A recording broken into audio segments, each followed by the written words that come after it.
డబ్బు, అనారోగ్యం, ఉద్యోగం, వ్యాపారం, అప్పులతో బాధపడుతున్నారా? మీకోసమే లాంచ్ యువర్ ఫ్యూచర్ ప్రోగ్రామ్. నమస్తే, welcome back to Suman TV. Present మనతో పాటు ఉన్నారు 24 ఇయర్స్ నుంచి అమెరికాలో ఉంటున్నటువంటి ఎంఎన్సీ ఎగ్జిక్యూటివ్ వీరభద్రరావు గారు. సార్తో మాట్లాడదాం. నమస్తే సార్. నమస్కారం.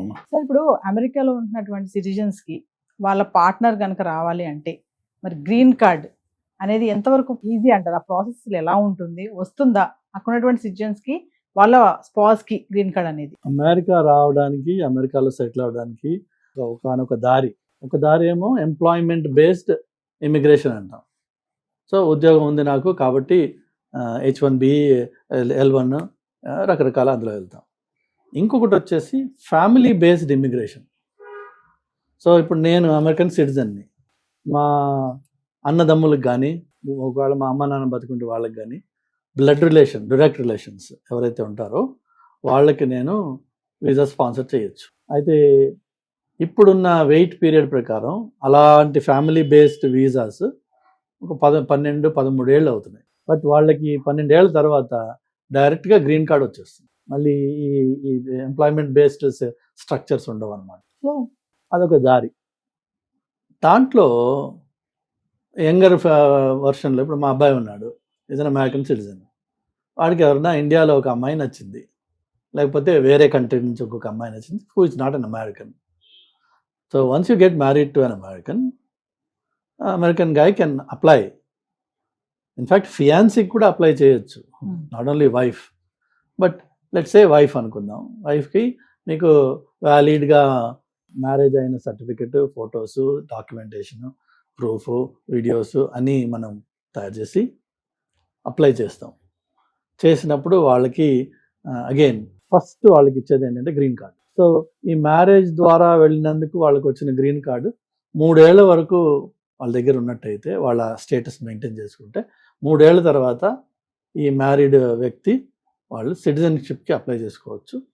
3 ఏళ్ల తర్వాత వాళ్ళకి సిటిజన్షిప్ ప్రాసెస్లో వెళ్తారు, వచ్చేస్తారు. అయితే గత 25 ఏళ్ళుగా ఇమిగ్రేషన్ బాగా పెరిగిపోయి ప్రపంచం అంతా అమెరికాకి చూస్తూ అందరూ బాగుపడుతున్నారు, అక్కడ మనం కూడా వెళ్దాం అనుకునే వాళ్ళు ఇండియా నుంచి కాకుండా వేరే వేరే దేశాల నుంచి కూడా చాలామంది, ఇన్ఫ్యాక్ట్ మెయిల్ బ్రైడ్స్ అని చెప్పి ఒక కాన్సెప్ట్ ఉంది.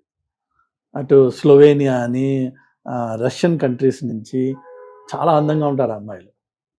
వాళ్ళని పెళ్లి చేసుకుని అమెరికాకి తీసుకొస్తారు. అది కొంత మంచి ఉద్దేశంతో చేసిన ఉండొచ్చు, కొంత తప్పుడు ఉద్దేశంతో చేసిన ఉండొచ్చు. బట్ నెవర్ ద లెస్ పెళ్ళి అనే ఒక పేరు మీద ఒక వ్యక్తిని తీసుకురావడం జరుగుతుంది. అది మగవాడు ఆడదానో, ఆడది మగవాడినో, మొత్తానికి స్పౌస్ తీసుకురావడం జరుగుతుంది.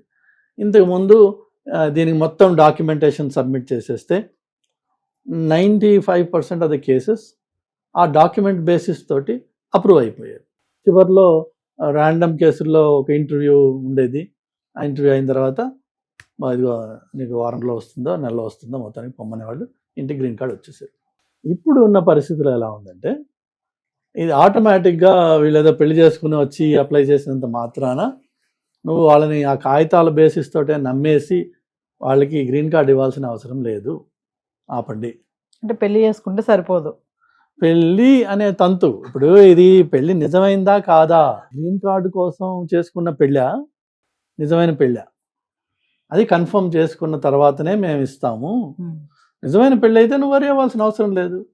మేము అర్ధరాత్రి అపరాత్రి వచ్చి ఇంట్లో తలుపు కొడితే అదే ఇంట్లో మీ ఇద్దరు ఉంటున్నారు, అలానే మీ ఇద్దరు కలిసి ట్యాక్సెస్ ఫైల్ చేస్తున్నారు, అలానే మీ ఇద్దరు కలిసి ఇన్సూరెన్స్ ఉంది, మీకు హెల్త్ ఇన్సూరెన్స్, రకరకాల ఇప్పుడు ఫోన్ బిల్స్ కానీ ఇంకోటి కానీ అన్నీ కలిపి మీకు ఎప్పుడు మీ ఇద్దరు కలిపి ఉంటున్నాయి. సో భయపడాల్సిన అవసరం లేదు. ఆడ ఏ ఎంక్వైరీ చేసుకున్నా సరే మనకి వచ్చేస్తుంది. అలా కాకుండా కొన్ని దందాలు నడిచాయి. Again it's immigration fraud. So ఒకవేళ ఫ్రాడ్యులెంట్గా వీళ్ళిద్దరు కలిసి ఏ అర్ధరాత్రిలో వాడు వచ్చి తలుపు కొట్టాడండి, వైఫ్ అండ్ హస్బెండ్ అని చెప్పిన చోట ఒకే వ్యక్తి ఉన్నారనుకుందాం. ఇన్ఫాక్ట్ నేను చూశాను ఒక కేసులోను, హస్బెండ్ బయటకు వెళ్ళాడు, నేను ఒకదానే ఉన్నాను ఇంట్లో అని. ఓకే, వాడు ఓకే అని బయటకు వచ్చేటప్పుడు చూస్తే పైన సీసీ కెమెరా అది ఉంది సెక్యూరిటీ కోసం, బయట కనిపించింది వాడికి. మళ్ళీ వెనక్కి వెళ్ళి ఎప్పుడు వెళ్ళాడు మీ హస్బెండ్ బయటికి, ఒక గంట 2 గంటలు ఏదో చెప్తారు. ఓకే, మీ కెమెరా ఓపెన్ చేసి నాకు చూపించు అన్నాడు. అందులో లేదు. సో మీకు కన్సిస్టెన్సీ పోయింది కదా, దెబ్బతినేసింది కదా. సో ఆటోమేటిక్గా అది rejected. Because now you know వీళ్ళిద్దరూ ఒక దగ్గర ఉండట్లేదు, కాగితాలు పుట్టించి స్టేటస్ కోసం ఏదో దందా చేశారు వీళ్ళు, కాబట్టి ఇది జెన్యున్ కేసు కాదు. ఇంతకు ముందు ఇట్లా వెరిఫికేషన్ చాలా రేర్గా 100లో 1, 100లో 2 అయ్యేవేమో. ఇప్పుడు 10లో 7కి ఇన్వెస్టిగేషన్ అవుతుంది, మేబీ ఈవెన్ మోర్. ఎందుకంటే ఇప్పుడు ఎక్కడైనా సరే పాపం పండింది అంటారు కదా, సైక్లికల్ అని చెప్పా కదా ఇందాక మీకు.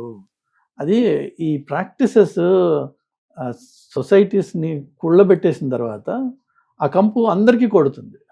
మనం ఆపలేం, దాన్ని తెలిసిపోతుంది. అరే పల్నా సొసైటీలో, ఈ పల్నా కమ్యూనిటీలో ఈ దందా బాగా జరుగుతుందట, ఆ పల్నా సిటీలో ఈ దందా బాగా జరుగుతుందట అని చెప్పి ఉంటుంది.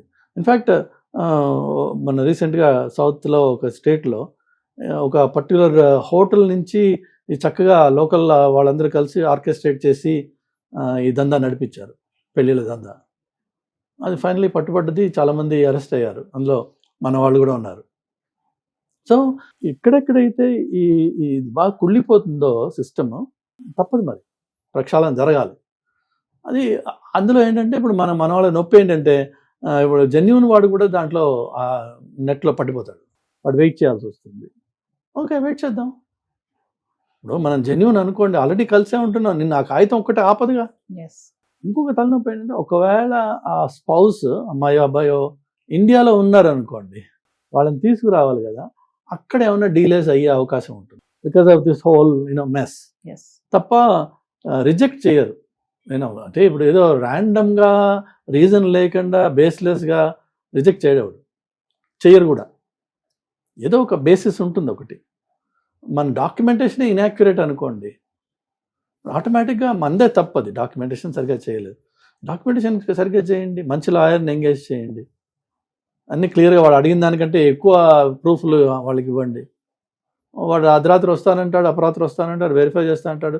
వాళ్ళు చుట్టుపక్కల వాళ్ళకు కూడా వచ్చి అడుగుతున్నారు. వాళ్ళు ఏరియా, మనం ఉండే రెసిడెన్షియల్ ఏరియాలో వాళ్ళు ఇన్వెస్టిగేట్ చేస్తున్నారు అనమాట, వీళ్ళిద్దరు కలిసే ఉంటున్నారా లేదా అన్న విషయం. సో ఆ స్క్రూటినీకి మనం నిలబడినైతే సరిపోతుంది. మన దగ్గర లోటు లేకపోతే ప్రాసెస్ ఆగదు. మంది చెడు కేసు అయితే అనుమానపడాల్సిన అవసరాలు ఉన్నాయి.